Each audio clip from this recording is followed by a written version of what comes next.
Welcome Prince Institute. Exercise 447 Sir Class Chandra @ 80 words a minute. Ready?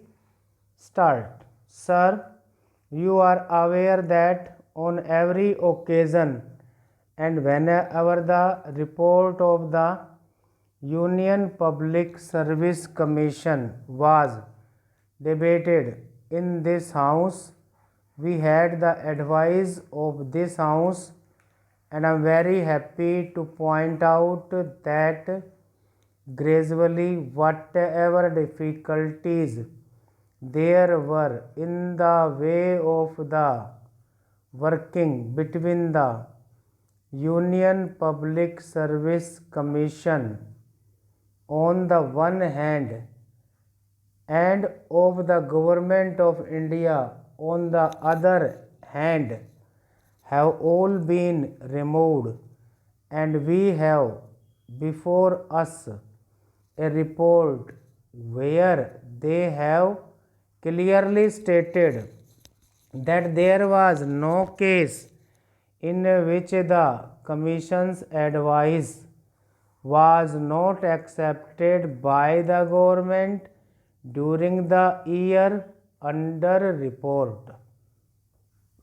May I point out here that the general policy that the government have been following in this respect was to accept the Commission's advice whenever a reference had been made to them.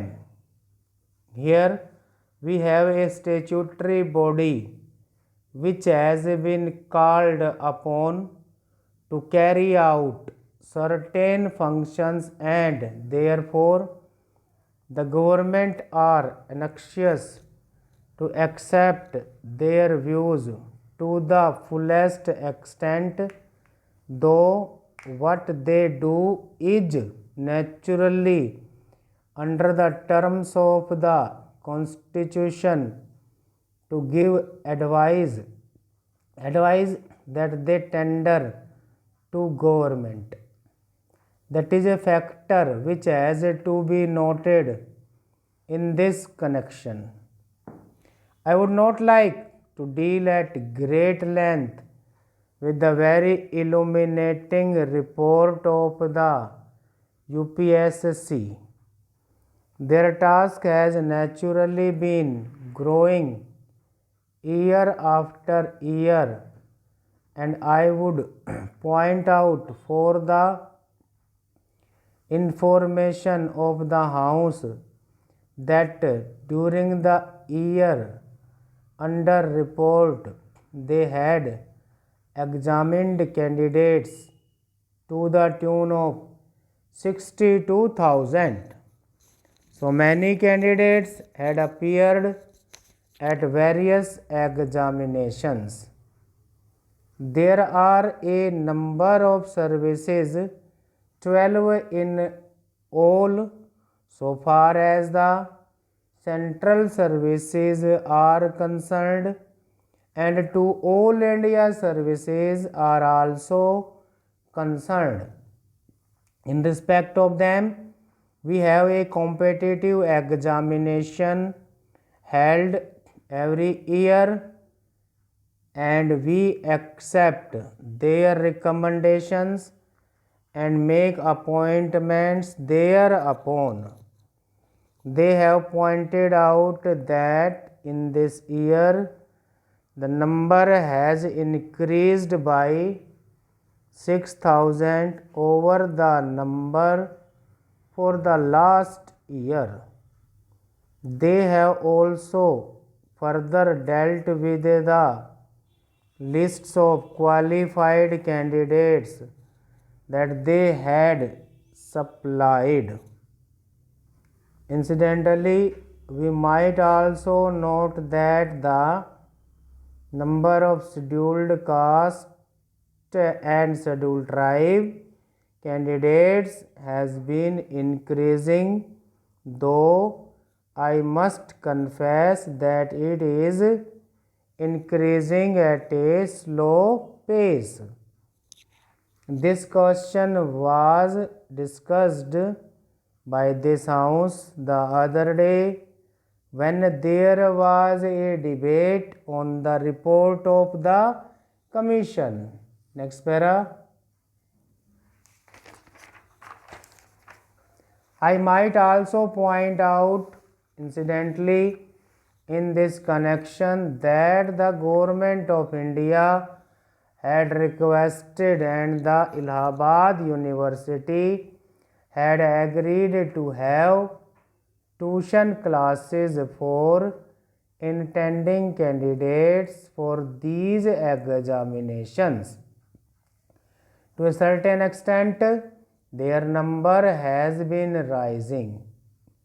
It is hoped that some of the other universities also in the south in particular will come to the aid of the government and start such tuition classes, because we are anxious that their number, consistent with the maintenance of proper standards of efficiency, ought to increase to the extent that it is possible.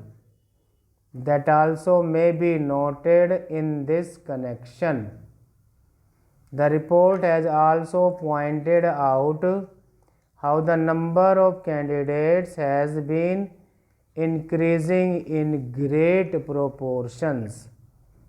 They have also stated that the highest number in this respect of candidates appearing for the examination is at Delhi proper, where about 90,000 candidates, they say, have to appear for the examinations at different centers. That is the reason why they have made a proposal that the government should provide for proper or suitable or adequate halls for this purpose. All the examinations are not held at the same time, and government will consider this question in as much as the UPSC has recommended this problem. I am merely pointing out how the problem is great problem and it has to be dealt with as satisfactorily as possible.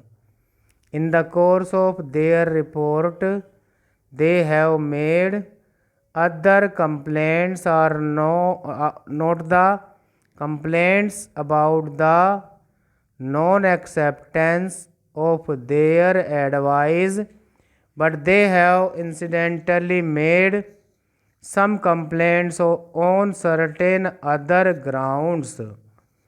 These will naturally be considered very carefully. I may point out to this house that we are always anxious to make all possible attempts for the purpose of removing all complaints, because on that depends the efficiency of our services. The manner in which and the extent to which there is absolutely smooth working and relations between the UPSC on the one hand and the government of India on the other, to that extent efficiency is bound to increase in the services. Therefore, these complaints that have been made by the UPSC in their latest report will always be examined and I am quite confident that the House will agree that these complaints will receive due consideration. The complaints are, as I have stated, under various heads. For example, they state that in some cases the appointments are delayed. It is true that in some cases the appointments could not be made immediately. The reason is that after making reference to the UPSC, circumstances change. Stop.